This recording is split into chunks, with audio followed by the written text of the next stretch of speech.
Hello everyone, welcome in GS cruise. दोस्तों, आधुनिक भारत में हमारा नेक्स्ट टॉपिक है उत्तर मुगल काल। 1526 से लेकर 1857 यानी कि प्रथम स्वतंत्रता संग्राम तक दिल्ली पर मुगल वंश का शासन स्थापित रहता है। इसी बीच आधुनिक भारत की शुरुआत होती है। इसलिए हमारे यह जानना बेहद महत्वपूर्ण है कि आधुनिक भारत के दौरान हुई महत्वपूर्ण घटनाओं के समय मुगल वंश के किस शासक का शासनकाल चल रहा था। इस टॉपिक के अंतर्गत हम औरंगजेब के बाद के मुगल शासकों का अध्ययन करेंगे, उनके टाइम पीरियड को जानेंगे और उनके शासनकाल के समय हुई महत्वपूर्ण घटनाओं को भी डिस्कस करेंगे।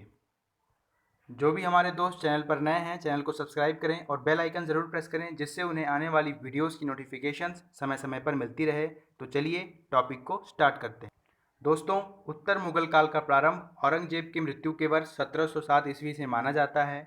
औरंगजेब 1658 में गद्दी पर बैठता है। 1707 में इसकी मृत्यु अहमदनगर में हो जाती है। बाद में इसके शव को दौलताबाद में दफन कर दिया जाता है। औरंगजेब के मृत्यु के वर्ष इसके 3 पुत्र जीवित रहते हैं, मुअज्जम, आजम और कामबख्श।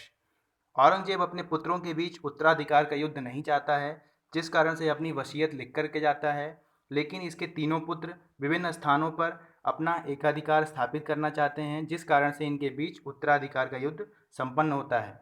चलिए इसे समझ लेते हैं। औरंगजेब के मृत्यु के समय इसका बेटा मुअज्जम अफगानिस्तान गया हुआ रहता है। अपने पिता की मृत्यु की खबर सुन करके यह दिल्ली की ओर चल देता है, लेकिन रास्ते में लाहौर में बहादुर शाह प्रथम के नाम से यह स्वयं को बादशाह घोषित कर देता है। इसी बीच इसका भाई आजम आगरा पर अपना एकाधिकार स्थापित करने के लिए जजाऊ नामक स्थान पर कैंप स्थापित किए हुए बैठा रहता है। मुअज्जम के आने पर 1707 में दोनों के बीच उत्तराधिकार का जजाऊ युद्ध होता है, जिसमें आजम बुरी तरीके से पराजित होता है और इसकी हत्या भी कर दी जाती है। इसके बाद मुअज्जम का कामबख्श के साथ बीजापुर युद्ध 1709 में होता है, जिसमें कामबख्श पराजित हो जाता है। इस प्रकार बहादुर शाह प्रथम उत्तराधिकार के युद्ध में विजयी हो जाता है। इसका शासनकाल 1707 से 1712 रहता है। इसका मूल नाम डिस्कस किया हमने, मुअज्जम है। एक अन्य नाम भी है इसका, शाह आलम प्रथम। दोस्तों, महत्वपूर्ण पॉइंट है, खफी खां के द्वारा बहादुर शाह प्रथम को शाह ए बेखबर की उपाधि दी गई थी। हमने डिस्कस किया बहादुर शाह प्रथम ने भाइयों के साथ जजाऊ और बीजापुर का उत्तराधिकार युद्ध लड़ा। बहादुर शाह प्रथम एक सहिष्णु शासक था, यानी कि अपने समय के विभिन्न उभरती शक्तियों के साथ इसके मेल मिलाप के संबंध थे। इसके दरबार में डच प्रतिनिधि जोशुआ केटेलार आए हुए थे। यहाँ से प्रश्न बन सकता है, याद रखेंगे, जोशुआ केटेलार डच प्रतिनिधि। दोस्तों, 1712 में बहादुर शाह प्रथम की मृत्यु हो जाती है और पुनः उत्तराधिकार का युद्ध इसके चारों पुत्रों के बीच छिड़ जाता है, जिसमें जुल्फ़िकार खां का सहयोग जहांदार शाह को मिलता है और जहांदार शाह उत्तराधिकार युद्ध में विजयी होता है। अगला बादशाह बनता है 1712 से 1713 तक। जहांदार शाह ने जुल्फ़िकार के सहयोग के लिए इसे अपना वजीर नियुक्त किया।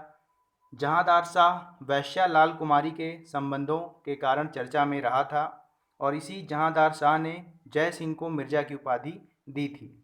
दोस्तों, बाद में 1713 में जहांदार शाह के भतीजे फर्रुख सियर ने बादशाह पद के लिए अपना दावा ठोका स्थापित किया, जिसमें फर्रुख सियर को सैयद बंधुओं का सहयोग मिलता है। सैयद बंधुओं में अब्दुल्ला खां और हुसैन खां सम्मिलित हैं। सैयद बंधुओं के सहयोग के कारण फर्रुख सियर 1713 से 1719 तक बादशाह बनता है और यह अब्दुल्ला खां को अपना वजीर और हुसैन खां को अपना मीर बख्शी यानी कि सैन्य प्रमुख नियुक्त करता है। फर्रुख सियर ने जय सिंह को सवाई की उपाधि दी थी, जिस कारण से इन्हें हम सवाई जय सिंह के नाम से जानते हैं। फर्रुख सियर के समय इसने 1717 में शाही फरमान जारी किया, अंग्रेजों को व्यापारिक छूट प्रदान की, जिस कारण से इसे कंपनी का मैग्ना कार्टा भी कहा जाता है। और फर्रुख सियर के शासनकाल में ही 1716 में बंदा बहादुर को फांसी भी दी गई थी, इसे याद रखेंगे। दोस्तों, इसके बाद सैयद बंधुओं में जो सबसे छोटा होता है हुसैन खां, यह मराठा पेशवा बालाजी विश्वनाथ के साथ एक संधि स्थापित करता है, जिस संधि पर हस्ताक्षर के लिए यह फर्रुख सियर को मनाता है, लेकिन फर्रुख सियर तैयार नहीं होता है, जिस कारण फर्रुख सियर की हत्या कर दी जाती है। लेकिन मुगल शासन के दौरान अमीर द्वारा की गई यह पहली हत्या थी, यानी कि यह पहला मामला था जब किसी अमीर के द्वारा किसी मुगल बादशाह की हत्या की जाए, तो इसे याद रखेंगे। फर्रुखसियर अमीर द्वारा इसकी हत्या की गई थी। इसके बाद सैयद बंधुओं के सहयोग से ही रफ़ी-उद-दरजात अल्पकाल के लिए मुग़ल बादशाह बनता है 28 फरवरी 1719 से लेकर 4 जून 1719 तक। दोस्तों, निकोशियर का विद्रोह इसके शासनकाल में होता है।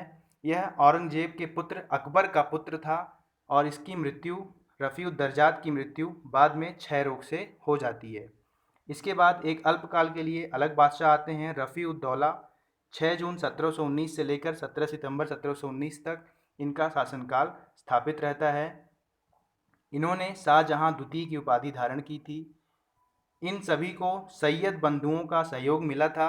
दोस्तों, सैयद बंधुओं को इतिहास में किंग मेकर यानी कि राजा बनाने वाला माना जाता है। इन्हीं के सहयोग से रफ़ी-उद-दरजात, रफ़ी-उद-दौला, मोहम्मद शाह, फर्रुखसियर ये सभी मुग़ल बादशाह बने थे। इस कारण से इन्हें किंग मेकर कहा जाता है, याद रखेंगे।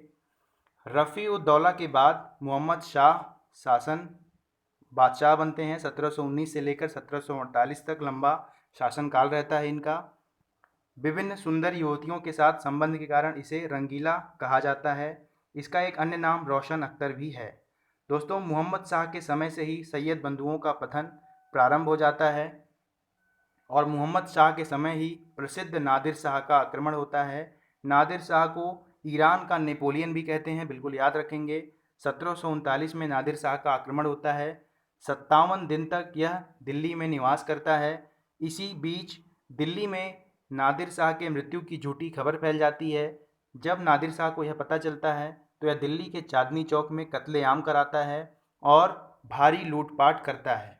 इस कारण से उस समय भारत में विभिन्न जो छोटे मोटे राज्य थे उन्हें मुग़ल वंश के, मुग़ल शासन के कमजोरी का पता चलता है और मोहम्मद शाह के समय ही स्वायत्त राज्यों का उदय प्रारंभ हो जाता है। यानी कि कहा जाता है मोहम्मद शाह के समय ही मुग़ल वंश का पतन स्टार्ट हो जाता है। आगे बढ़ते हैं। मोहम्मद शाह के बाद अहमद शाह गद्दी पर बैठते हैं 1748 से लेकर 1754। इन्हीं के शासनकाल के दौरान अहमद शाह अब्दाली का प्रथम आक्रमण 1747 में होता है, याद रखेंगे। इसके बाद कुछ महत्वपूर्ण बिंदु हैं जिसे हम समझ लेते हैं। दोस्तों, प्रश्न बनता है प्लासी युद्ध के समय कौन मुग़ल बादशाह थे, मुग़ल शासक थे। प्लासी का युद्ध 1757 में हुआ था और इस समय आलमगीर द्वितीय मुग़ल बादशाह थे, बिल्कुल याद रखेंगे। शाह आलम द्वितीय, इसके बाद शाह आलम द्वितीय बादशाह बनते हैं। इनके समय 2 शासक थे, किस तरीके से याद देखते हैं। शाह आलम द्वितीय जिस समय बिहार गए हुए थे उसी समय शाहजहां तृतीय स्वयं को दिल्ली में बादशाह घोषित कर लेता है। बाद में शाह आलम द्वितीय, जिसे अली गौहर के नाम से जानते हैं, यह शाहजहां तृतीय के साथ युद्ध करता है दिल्ली पहुंचकर और युद्ध में विजयी होता है।